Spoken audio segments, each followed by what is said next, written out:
Friends, அனைவருக்கும் வணக்கம். நான் இன்றைக்கி பன்னீர் பட்டர் மசாலா தான் செய்ய போகிறேங்க. நான் எப்படி செய்கிறேன்னு பாருங்கள். வாங்க வீடியோக்குள்ளே போகலாம். சட்டியில் எண்ணெய் காஞ்சதும்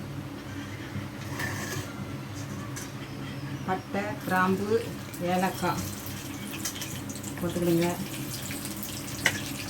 அப்புறம் ஒரு 10 பல்லு பூண்டு, ஒரு 2 துண்டு இஞ்சி,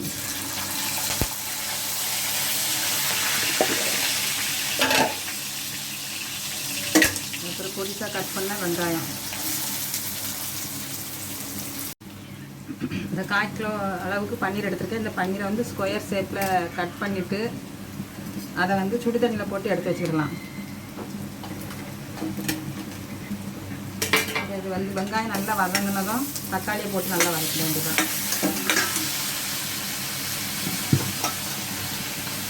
உப்பு சேர்த்துடுங்க. வெங்காயம் தக்காளி நல்லா வதங்கின உடனே இதை ஆற வச்சு நல்லா ஃபைன் பேஸ்ட்டாக அரைச்சி எடுத்து வச்சுக்கிடணும். ஒரு 15 முந்திரி பருப்பு எடுத்துகிட்டு அதை கொஞ்சம் தண்ணியில் ஊற வச்சுக்கணும். ஒரு 10 நிமிஷம் தண்ணியில் ஊற வச்சு இந்த வெங்காயம் தக்காளி வதக்கின வெங்காயம் தக்காளியோட இதை அரைச்சி எடுத்து வச்சுக்கணும். அதுக்கு இந்த பன்னீரை சுடு தண்ணியில் போட்டு எடுத்து வச்ச பிறகு கொஞ்சம் அப்படியே ஃப்ரை பண்ணணும். கொஞ்சம் எண்ணெய் ஊற்றி லைட்டாக ஃப்ரை பண்ணணும்.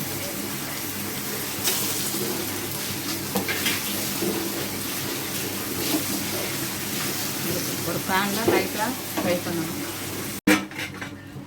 வெங்காயம் தக்காளி நல்லா வதங்கினோடனே 2 ஸ்பூனு சிக்கன் மசாலா, 1 ஸ்பூன் மல்லித்தூள், 1 ஸ்பூன் தனி மிளகாத்தூள், 1 ஸ்பூன் கரம் மசாலா போட்டு நல்லா வதக்கணும். பச்சை வாடை போகிறதுக்கு நல்லா வதக்கி எடுக்கணும்.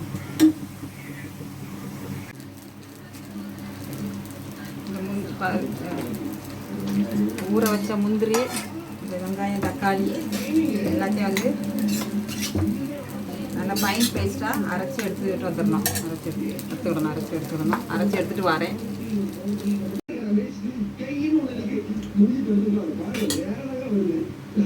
சட்டியில் எண்ணெய் காஞ்சனா பட்டை, கிராம்பு, ஏலக்காய் போட்டு பொடிசாக கட் பண்ண பூண்டும் இஞ்சியும்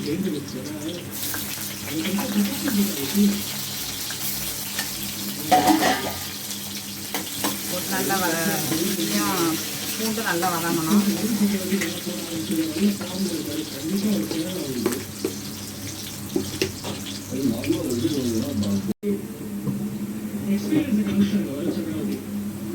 இஞ்சியும் பூண்டு நல்லா வதங்கின உடனே இந்த அரைச்சி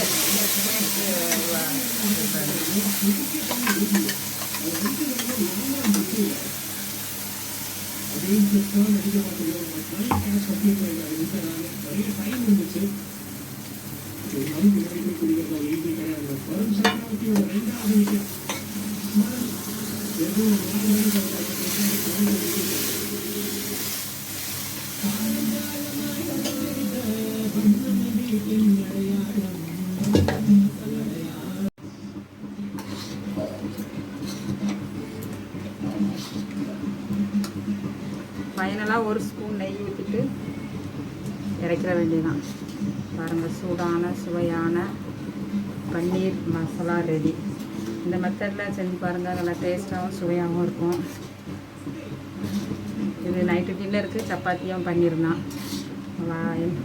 பாய். இன்னொரு வீடியோவில் சந்திக்கலாம். அதோட என்னோடய சேனல் லைக் பண்ணுங்கள், சப்ஸ்கிரைப் பண்ணுங்கள்.